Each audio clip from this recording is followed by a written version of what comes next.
like a lot of people get caught up in, this like relentless pursuit of their goal to the point where they just have this tunnel vision. They're just like, all right, I'm gonna drop 20 pounds. I'm not leaving the house. I'm not having a cheat meal. I'm just nothing but chicken breast and brown rice and just nothing, rice cakes. And they're locked in. They completely forget why they wanted to get there in that first place. And once you start to go down that road, it can be hard to pull out, just because you feel like once you start to have success, you feel that the reason that you've had it is because you've been so strict and you've been so like on top of it.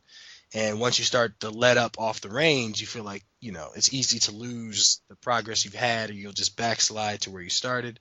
And it's a rough cycle, man. But the good thing is that there's a lot of fitness professionals out there, myself included, who are really preaching a more relaxed approach to it, because if this isn't enhancing your life, it only makes you hate what you're doing, then you're doing it very, very wrong, very wrong, very wrong. Yeah. Now, Raj, when you talk about that tunnel vision, have you always been able to keep a level head about that? Have you ever experienced tunnel vision on your own? No, sir, I am perfect in all ways, and no, yeah, like I say when I was in college, back when I was first getting started, and even through the precision nutrition program, I was super focused on it. Like the people that know me, it was sad. Like I worked at the library in school, but Oh my yeah.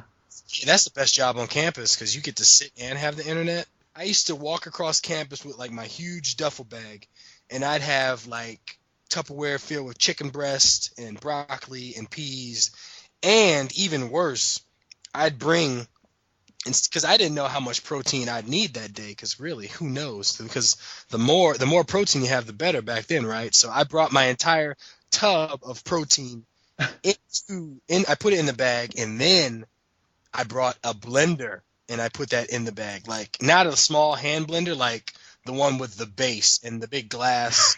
Can This is like a huge like duffel bag. So I'd be walking across campus, like getting my thigh bruised because it's banging up against it as I walk uphill.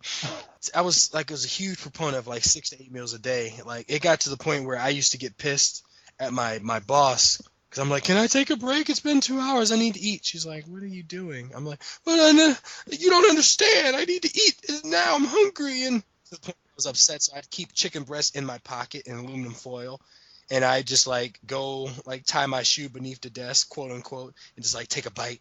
And it was bad. And I'd go in the back and make my shakes, and it'd be this huge blender just library. So of course people were kind of upset about that. But that just goes to show you how like focused I was on it, and I was on it. Like I was in the gym, crushing it. At least I thought I was taking my waxy maze post workout. Like I was deep into the supplements and the 6 to 8 meals a day, and it was annoying to me, and it was annoying to people around me because they were like, all right, up here he comes with his big old bag of shit. Here he is again. But I didn't want it any more than they wanted to shake their head and watch me. But I felt like back then that was the only way to really make it happen. So, but eventually I just burned out from that. I was like, I'm tired of like prepping all my meals for 3 to 4 days and this and that. And I just started to experiment and look for alternative ways. And that's something we can talk about as well. But like I've definitely had that tunnel vision, and it sucks. Like for the people that are in it, you might not know it now, but it sucks. And when you look back, once you find a more relaxed approach that allows you to, have the best of both worlds, you'll look back on that time and go, wow, what was I doing? And the gains aren't any better when you're that kind of locked in, you have that tunnel vision. And that's the thing that's the worst part. You're like, I could have had the same results with less work, less time, and a lot more fun than I was back then. But I think one of the things that it makes it all worth it is that, having gone through that, I can have a better appreciation of where people are coming from. So I'm like, when they come to me all out of shape, I'm like, hey, it's okay. It's all right. This is where you're at now.